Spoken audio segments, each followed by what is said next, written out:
Thousands of protesters have gathered in downtown Washington, D.C. to protest against U.S. President Donald Trump's policies on immigration, education, and security in one of what organizers expect to be more than 2,600 No Kings demonstrations nationwide. Protesters have dressed in a range of costumes and carried signs as they have marched along Pennsylvania Avenue and gathered for a series of speeches.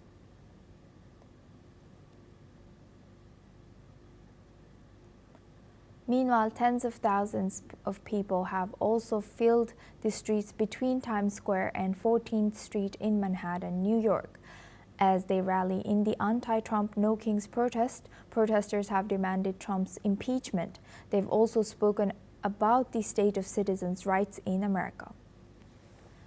Protesters have also rallied in Chicago for the No Kings protests, where the demonstrations are also being referred to as Hands Off Chicago.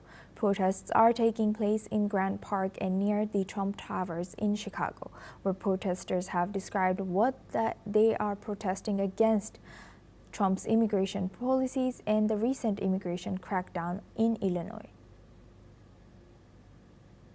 Organizers are mobilizing against President Donald Trump's policies on immigration, education, and security, which they argue threaten their democracy. The protests, backed by high-profile political figures like Bernie Sanders, Alexandria Ocasio-Cortez, and former Secretary of State Hillary Clinton.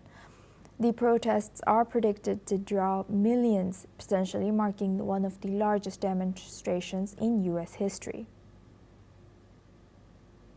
Now for this discussion, we're joined by Robinder Sachdev. He's an international affairs expert, joins us live from New Delhi. Thank you very much for joining us today. Good to see you. What do the scale and coordination of No Kings protests reveal about current domestic politics of U.S.? Thank you. Pleasure to Thank you. It is not only domestic politics, it's actually the culture of America. America, which used to be known as a melting pot, is no longer a melting pot. America is now a boxing ring, wherein there are two, you can say, sides. Each side fears and hates the other. The MAGA conservative crowd fears and hates the liberals and the left. And the liberals and the left hate and fear the MAGA conservative crowd, right? So that's the fundamental lay of the land which is out there in America. Now, yeah, sure, but 7 million people coming together is a good number, is a very good number. But at the same time, we should remember that, Trump won, and Trump won by maybe, I think, around 70 million votes as compared to, a few million votes more than his opponent, Kamala Harris. So there is opposition to Trump within America, no doubt, right?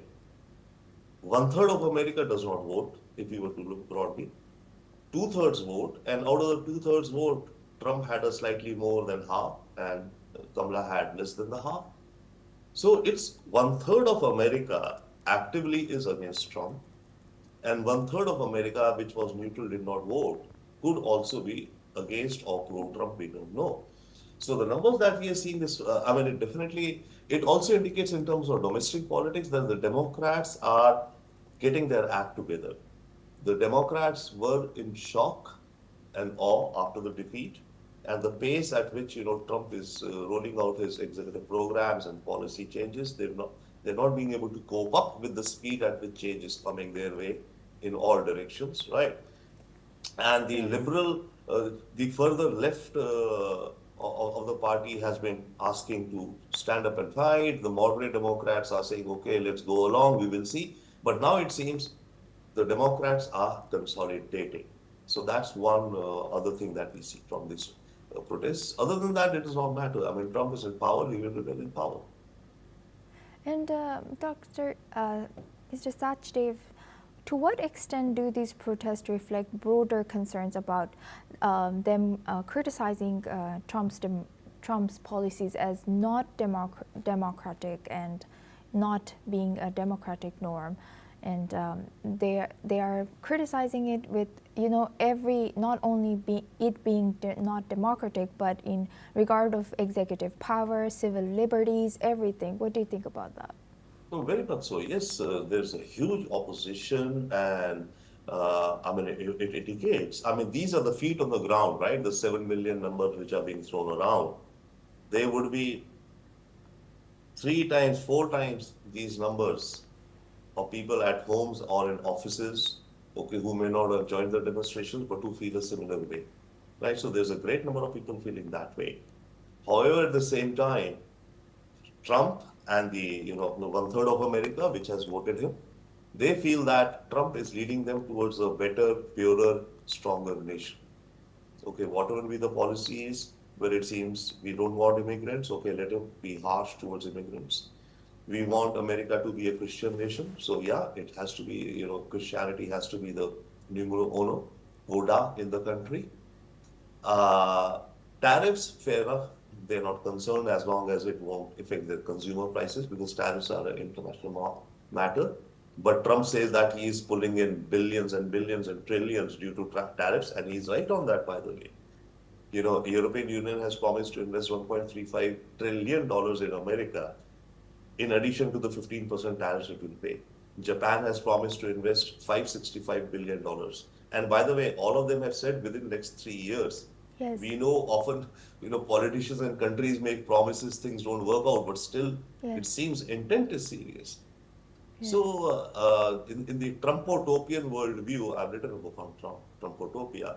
In their worldview, things are going okay, and this is a revolution. Yes, indeed. Thank you very much, Rupinder Sachdev, for sharing that insight as an intern.